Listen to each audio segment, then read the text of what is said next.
Hazrat Abu Huraira radiyallahu anhu has reported from the Prophet sallallahu alaihi wasallam that it is of the portents of resurrection that a slave girl will give birth to his master. Hazrat Urwa bin Zubair narrates that Hazrat Aisha radiyallahu anha said, Hazrat Utbah bin Abi Waqas took an oath from his brother Sa'ad bin Abi Waqas to take the son of Zama's slave girl in his custody, for he is his son.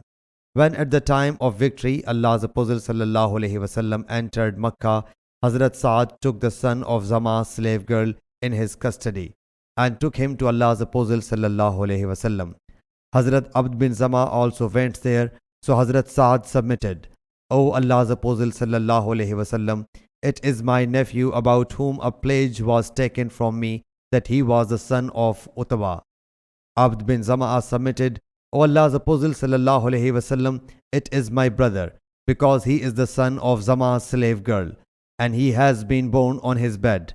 So Allah's Apostle sallallahu alaihi wasallam looked at the son of Zama's slave girl, and he bore resemblance to him, Hazrat Utbah, the most. Then he sallallahu alaihi wasallam said, O Abd bin Zama, it is yours, for he has been born on the bed of your father.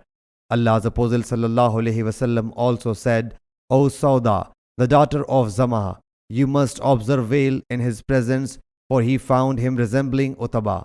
And Hazrat Sauda radiyallahu anha was the Prophet sallallahu alaihi wasallam wife. Sahih Bukhari, Hadith number 2533.